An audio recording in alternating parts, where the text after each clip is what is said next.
All right, welcome to a short video about next equals now equations. This is probably something new for everybody, but it's not difficult. It's just another way to show what's happening in a function. Often we're starting with a table. So if we look at the first table that you have here, let me get my pen. How do we get to the next number? Okay, if we have 4 to get to the next number, which is 7, it looks like we're adding 3. 7 to 10, adding 3. 10 to 13, adding 3. 13 to 16, adding 3. 16 to 19, adding 3. If I wanted to fill in the next term, the sixth term, 19 plus 3, that's going to put me at 22. So again, I'm adding 3. So very simple. To get to the next value, I take where I am now. Can be any of these places where you are now, and you're just adding 3 to it. The important last piece to this is you need to say, well, can I add 3 to just any number? If you want this to be for this specific function, then you need to look at where you're starting. Here I know I'm starting at 4 because that's when my x is 0. So I'm starting, and I just do an S and then the at symbol for saying starting at the 4 value. Hopefully you're also saying to yourself that this is linear.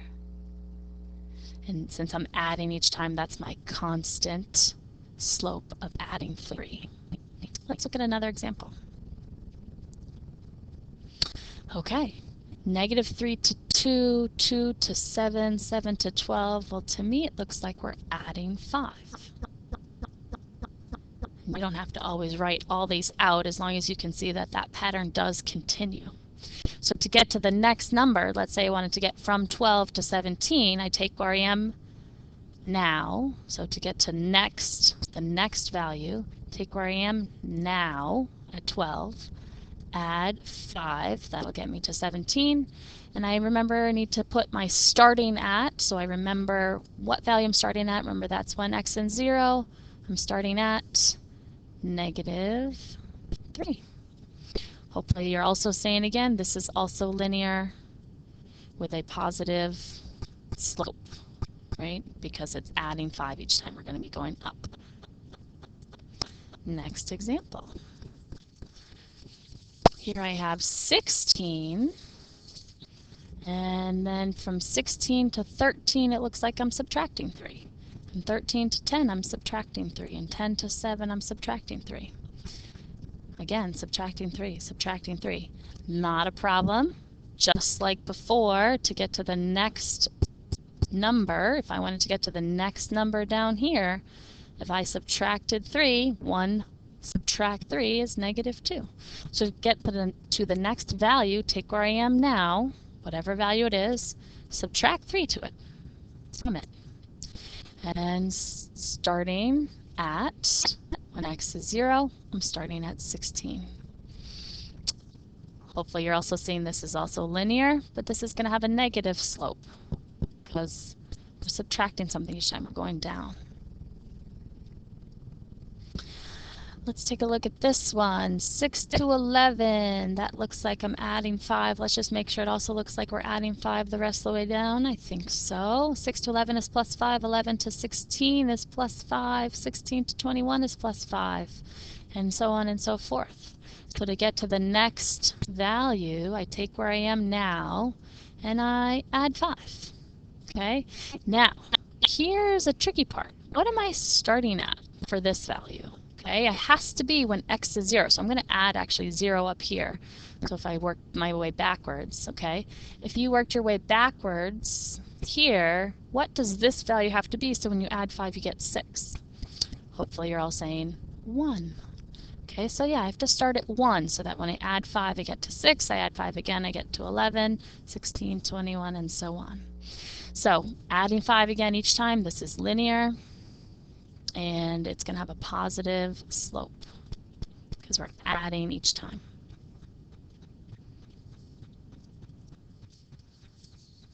Okay, last two examples.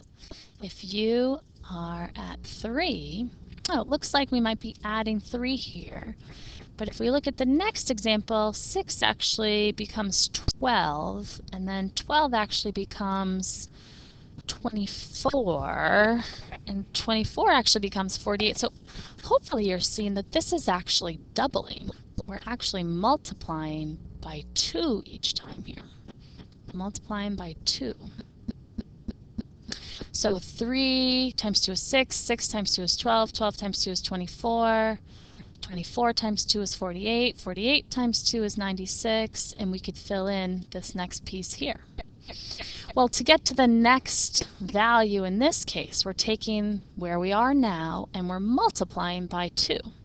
And we're starting at still the same situation. When x is 0, what is y? Whoops. Starting at 3. Now, if we're multiplying each time, it looks like we start small, but then our numbers get pretty big pretty fast. So hopefully you're saying to yourself that this is exponential. And if we're multiplying by 2, then this is exponential. It's growth. It's a growing exponential function. Okay, last example. Here we have 270, and then that drops down to 90, and 90 drops to 30, and 30 drops to 10. So we're not subtracting anything each time. And it sort of looks like we're dividing by 3, but we can't use dividing in a next now function, next now equation. We have to use either adding or subtracting or multiplying. But hopefully you're seeing that dividing by 3 is the same thing as multiplying by 1/3, and that 90 is 1/3 of 270. And that 30 is 1/3 of 90. So for each situation here, we're multiplying by 1/3. And 10 multiplied by 1/3 leaves us with 3.333, and so on, multiplying by 1/3 here. So still set up the same way. Next is equal to now. To get to the next thing, take where you are now, multiply by 1/3, starting at 270 items. Same thing when x is 0. Hopefully, hopefully you're saying to yourself this is exponential. And since we're getting smaller as we go along, this is exponential decay.